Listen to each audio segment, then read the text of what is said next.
할렐루야, 9월 19일 토요일입니다. 오늘 허락해 주신 성경 말씀은 예레미야 33장 14절부터 26절까지 말씀입니다.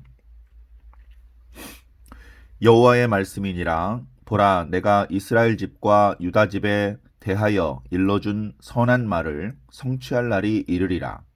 그날 그때에 내가 다윗에게서 한 공의로운 가지가 나게 하리니 그가 이 땅에서 정의와 공의를 실행할 것이라. 그 날에 유다가 구원을 받겠고 예루살렘이 안전히 살 것이며 이 성은 여호와는 우리의 의라는 이름을 얻으리라. 여호와께서 이와 같이 말씀하시니라. 이스라엘 집의 왕위에 앉을 사람이 다윗에게 영원히 끊어지지 아니할 것이며 내 앞에서 번제를 드리며 소제를 사르며 다른 제사를 항상 드릴 레위 사람 제사장들도 끊어지지 아니하리라 하시니라. 여호와의 말씀이 예레미야에게 임하니라. 이르시되 여호와께서 이와 같이 말씀하시니라.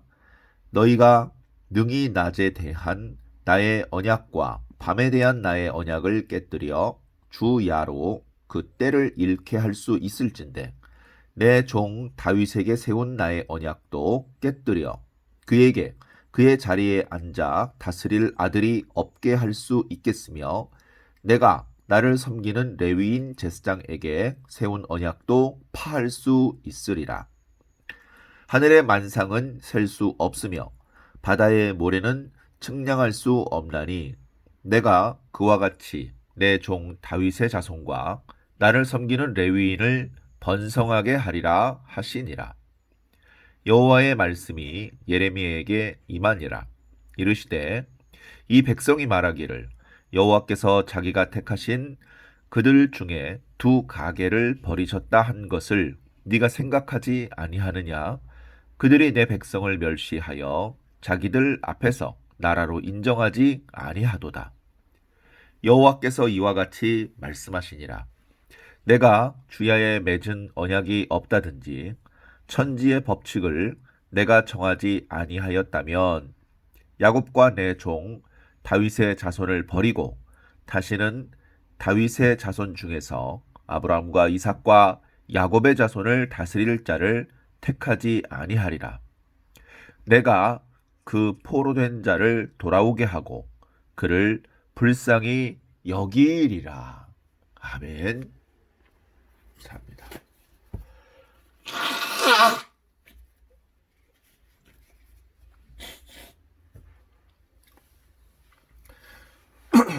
어제 말씀에 이어지는 예레미야 33장 말씀입니다. 예레미야는 지금 시위대 뜰에 아직 갇혀 있습니다. 그가 갇혀 있는 것은 그저 몇 시간이 아니고 상당한 기간 동안 갇혀 있었던 것 같습니다. 갇혀 있는 것은 별로 신나는 일은 아니죠. 기분도 나쁘고 몸도 불편하고 마음도 불편하고. 자, 그런데 중요한 것은 그런 상황에서도 하나님의 말씀이 지금 임하고 있다는 것입니다. 우리는 하나님의 말씀에 무게 중심을 두어야 됩니다.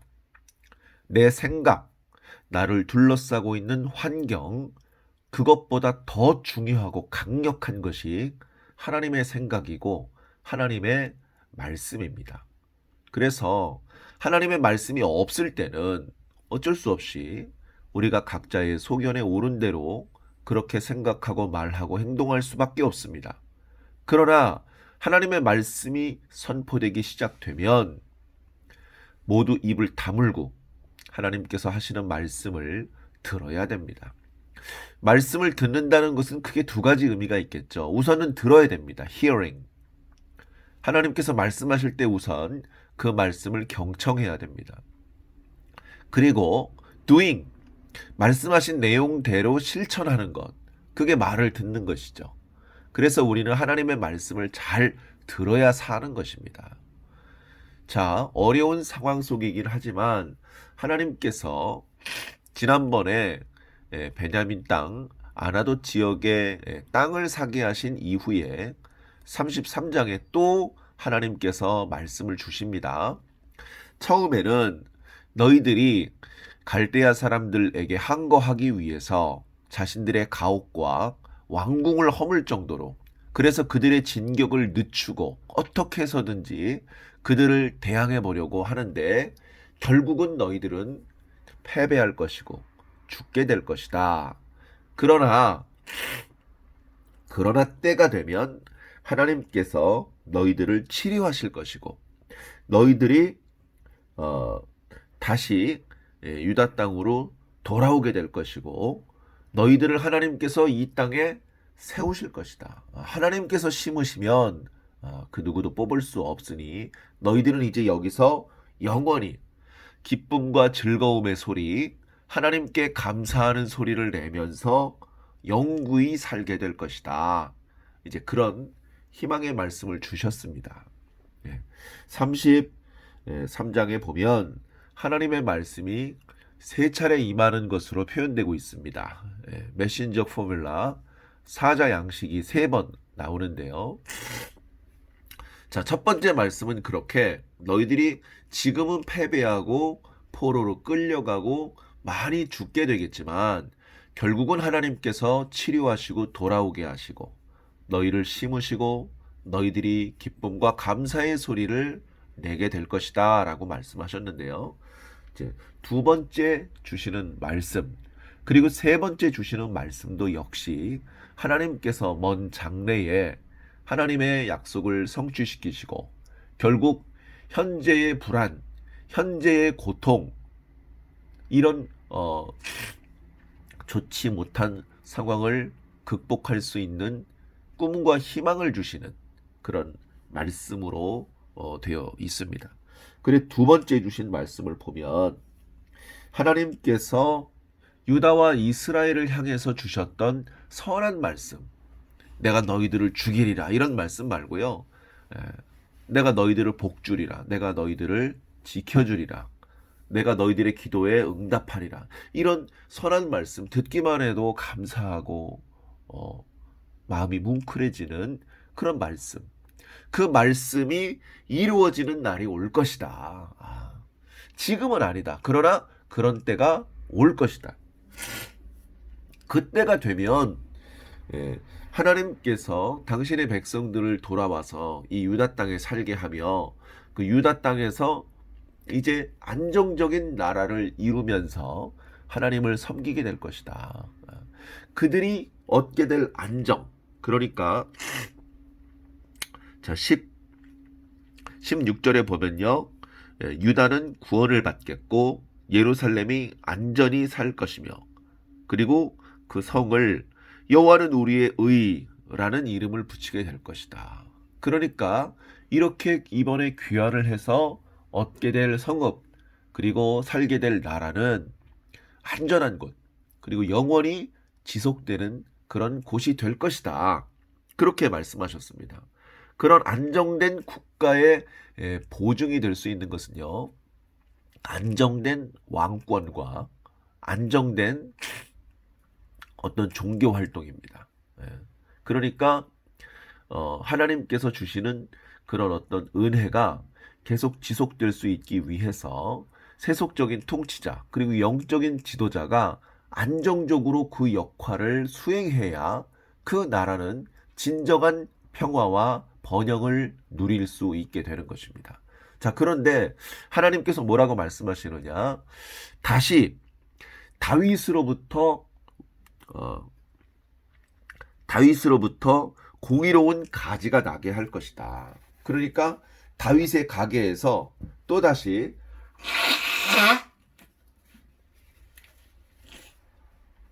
회복될 하나님 백성의 나라를 다스릴 자가 나올 것이다. 그렇게 이제 말씀하시고요.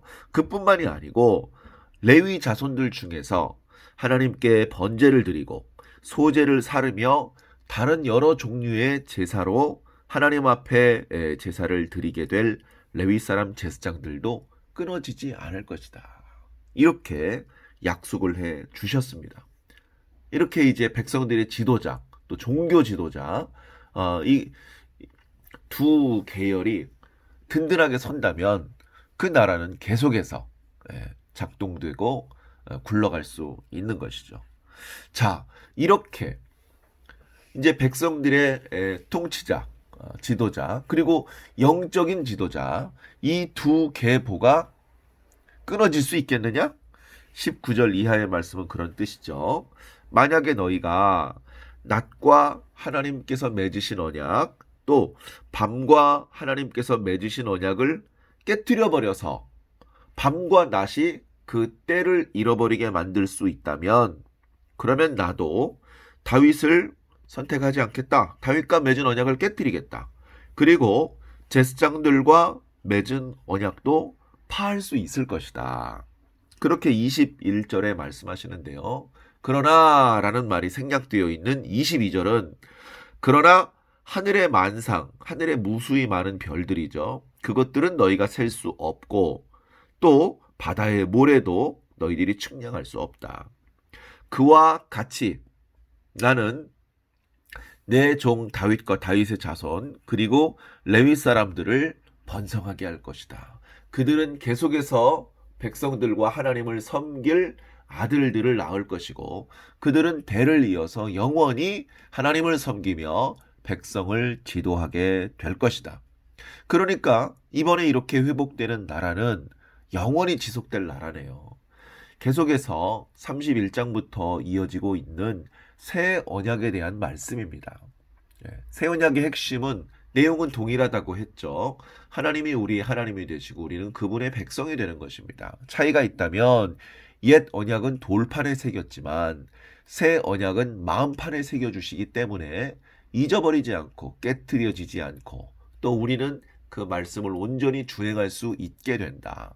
그래서 하나님과의 관계가 영원히 지속될 수 있다. 이제 그런 말씀을 드렸는데요. 오늘 주신 말씀도 같은 맥락이죠. 사실은 성경을 읽다 보면 출애굽기 말씀, 처음에 제사장을 세우실 때에 주셨던 말씀, 그리고 다윗이 하나님 앞에 간절히 기도했던 그 간절한 기도에 하나님께서 응답으로 주셨던 말씀, 그런 말씀들을 잘 살펴보면 이미 하나님께서 레위 사람 제사장들이 영원히 지속될 것을 약속해 주셨습니다. 또 다윗의 기도에 응답해 주셨던 하나님의 말씀, 그 말씀을 우리는 다윗 언약이라고 이름을 붙이기도 하는데요. 그것은 뭡니까? 대대로 계속해서 다윗의 자손들이 나라를 다스리게 될 것이다. 이제 그렇게 하나님께서 약속을 주셨죠. 이미 무제한적으로 제사장들이 계속 이어질 것이고 다윗의 왕조가 끊어지지 않을 것을 약속하셨습니다. 그러나 그 약속은 이제 곧 끊어집니다. 유다가 멸망하면서 더 이상 다윗의 후손이 왕이 되지 못합니다. 그리고 제사장들의 계보도 끊어질 수밖에 없습니다. 70년 동안 바벨론으로 끌려갔는데 거기서 무슨 제사장이 있고 무슨 성전 제사가 있겠습니까? 잠깐 끊어지게 될 것이다. 그러나 하나님께서 다시 세울 것이다. 다시 다윗 왕조를 세울 것이고 다시 레위 제사장들을 세우는데 이번엔 끊어지지 않는다. 지난번에도 영원히 이어질 것이라는 말씀이 끊어졌는데 그때 끊어진 것은 결국 유다와 이스라엘 백성들의 죄악 때문에 하나님의 언약이 지속되지 못하고 단절될 수밖에 없었습니다. 이번에도 하나님께서 다윗과 레위 자손들이 영원히 계속될 것을 약속하셨지만 또 범죄하면 또 단절되는 것 아닙니까? 그러나 이번에는 하나님의 법을 백성들의 마음속에 새겨 놓으시기 때문에 이번에 주시는 이 약속은 영구히 지속될 수 있다. 그렇게 말씀해 주시는 것입니다. 이어지는 33절, 23절 이하의 말씀을 보시면 자, 백성들이 말합니다. 24절에 보니까 하나님께서 택하신 두 가계를 버리셨다. 두 가계는 유다 족속과 이스라엘 족속, 남왕국 유다와 북이스라엘을 말하는 것이죠. 결국 북이스라엘을 버리시더니 유다도 버리셨다. 하나님께서 자기 백성을 다 버리셨다. 그래 이방 사람들도 그것들을 알기 때문에 야 너희는 너희 신도 버린 민족 아니냐. 하면서 이방 사람들이 유다와 이스라엘을 나라로 인정해 주지도 않습니다. 너무나 서럽고 속상한 이야기죠. 그러나 하나님께서 말씀하시죠.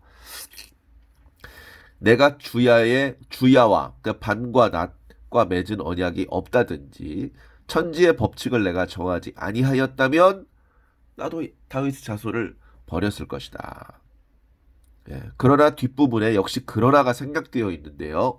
그러나 내가 그 포로된 자를 돌아오게 하고 그를 불쌍히 여기리라. 이게 하나님의 최종적인 말씀입니다. 비록 이 말씀 매우 희망적이고 건설적이고 빨리 이 말씀대로 되었으면 좋겠는 이 말씀은 말씀이 선포되자마자 이루어지는 것은 아닙니다. 예레미야를 통해서 주셨던 말씀의 경우 선포되고서 70년 후에 이루어진 말씀입니다. 그럼에도 불구하고 우리가 바라는 희망사항보다 실제 하나님의 계획이 훨씬 중요한 건데 그 계획이 결국은 돌아오게 하고 불쌍히 여겨주신다는 말씀이라고 하니 얼마나 감사하겠습니까? 자, 우리는 이 말씀이 지금 당장 이루어질 것이라고 오해하면 안 될 것입니다. 많은 사람들이 지금 당장 구원이 임할 것이다. 또 지금 당장 평안을 얻을 것이고 부자가 될 것이고 성공할 것이고 속된 표현을 하자면 약장수처럼 하나님과 하나님의 축복의 말씀을 팔아서 개인의 이득을 챙겼던 어쩌면 지금도 여전히 계속되고 있는지도 모릅니다. 그러나 하나님의 약속은 우리들이 간절히 바란다고 해서 앞당겨지는 것은 아니겠죠. 가장 정확하신 하나님의 때에 하나님의 방법대로 이루어질 것입니다. 그렇기 때문에 그것을 우리 마음대로 착각하고 우리 마음대로 조작하려고 하면 절대 안 됩니다. 그건 우리 생각일 뿐이지 하나님은 여전히 말씀하신 대로 당신의 계획대로 이루실 것입니다. 자, 중요한 것은 그때가 언제인지는 정확히 모르지만 하나님께서는 계획한 대로 이루실 것이니 우리는 믿음을 가지고 소망을 가지고 지금 현재 우리를 괴롭히고 있는 다양한 고민거리, 고난들 그것들에 무릎을 꿇는 것이 아니라 계속해서 하나님을 믿고 소망하면서 우리들의 삶을 이어나갈 수 있을 것입니다. 두 계보, 다윗 왕조 그리고 레위 제사장의 두 계보를 이어주실 것이라는 하나님의 말씀은 어떻게 보면 느헤미야 이런 시대에 귀환했던 유대인들을 통해서 어떻게 보면 온전하게 하나님의 말씀하신 것처럼 멋들어지게 그렇게 회복됐다고 보기 어렵고요. 이 말씀은 예수 그리스도를 통해서 온전히 성취되었습니다. 진정한 다윗의 자손으로서 진정한 왕 중의 왕이시고요. 만왕의 왕이시고 그리고 멜기세덱의 반차를 좇은 영원한 대제사장이 되셨기 때문에 예수 그리스도를 통해서 우리들에게 지금도 이 말씀은 이어지고 있습니다. 말씀이 성취되고 이루어지고 진행되어져 나가는 과정 가운데 우리가 깨어서 기도하고 감사하고 그에 합당한 준비를 할 수 있다면 저와 여러분도 이 구원의 주인공이 될 수 있을 줄로 믿습니다. 잠시 기도하겠습니다. 사랑의 하나님 감사합니다. 우리가 여전히 죄인이었지만 우리가 죄인 되었을 때에 우리를 사랑하시고 우리를 향한 구원의 프로젝트를 일관적으로 펼쳐주셔서 고맙습니다. 우리에겐 구원의 소망이 생겼고 하나님의 약속이 성취될 것을 바라는 그런 꿈이 생겼습니다. 주여 이 소망을 잃어버리지 않게 하여 주시옵소서. 하나님께서 반드시 그 약속을 이루실 것이라고 하는 믿음이 약하여지지 않게 하여 주시옵소서. 때때로 이러다 일이 잘못되는 것 아니야 싶을 정도의 어려움을 만날지라도 낙심하지 않기를 하나님 앞에 간구합니다. 하나님께서 아브라함에게 하늘의 별과 같이 많은 자손을 주리라고 약속하셨지만 이삭을 죽이고 나면 이게 다 잘못되는 게 아닌가? 인간적으로는 그렇게 생각해 볼 수도 있었겠지만 아브라함은 하나님의 약속을 온전히 믿고 순종했습니다. 우리도 하나님을 온전히 믿게 하여 주시옵소서. 하나님의 능력을 믿고 하나님께서 말씀하신 대로, 약속하신 대로 반드시 이루시는 분이라는 것을 믿고 신뢰하면서 현재의 어려움 중에서도 묵묵히 꾸준히 하나님의 뜻대로 살아가는, 하나님께서 하신 말씀을 잘 듣는 그런 하나님의 백성으로 살아갈 수 있도록 주님 인도하여 주시옵소서. 감사하며 예수 그리스도의 이름으로 믿고 기도하옵나이다. 아멘.